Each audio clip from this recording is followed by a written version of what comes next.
Garuda Express, an international courier service. Money plant ఇంట్లో ఉంటే కలిసొస్తుందని చాలామంది నమ్ముతారు. అయితే శాస్త్రీయంగా ఆలోచిస్తే ఈ మొక్క చుట్టూ ఉండే వాతావరణం ఎప్పుడూ పాజిటివ్గా ఉంటుందని అంటారు. అంతేకాకుండా ఇది ఇంట్లో వాళ్లకు శక్తిని, అదృష్టాన్ని ఇస్తుందనేది కొందరి నమ్మకం. అయితే మనీ ప్లాంట్ను ఎక్కడ పడితే అక్కడ ఉంచకూడదని మన శాస్త్రాలు పేర్కొన్నాయి. కొన్ని ప్రత్యేకమైన ప్రదేశాల్లో మాత్రమే మనీ ప్లాంట్ను నాటాలట. ఇంట్లోని ఈశాన్య భాగంలో ఉంచకూడదట.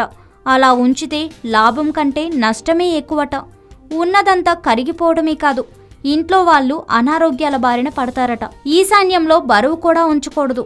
కొంతమంది పూల కుండీలను ఈ దిక్కులో ఉంచుతారు. కుండీలో లేదా సీసాల్లో నీళ్లు నింపి అందులో మనీ ప్లాంట్ పెట్టుకోవాలి. దీంతో ఇంట్లోని ఆర్థిక స్థితి మెరుగవుతుందట. మనీ ప్లాంట్కు రోజు కొంత నీరు పోయాలి. ఇలా చేయడం వలన ఇంటిలోని పరిసరాల్లో అనుకూలమైన శక్తి ఆవహిస్తుంది. ఎండిపోయిన పసుపు రంగులోకి మారిన పత్రాలను ఎప్పటికప్పుడు తొలగించకపోతే వాస్తు దోషం పడుతుంది. ఈ ప్లాంటును ఎల్లప్పుడూ ఆగ్నేయ దిశలో ఉంచాలట. ఇది విఘ్నేశ్వరుడికి ఇష్టమైన దిక్కు. ఈ క్రమంలో ప్లాంటును ఉంచితే అదృష్టం బాగా కలిసొచ్చి ఇంట్లో వాళ్లకు శుభం కలుగుతుందట.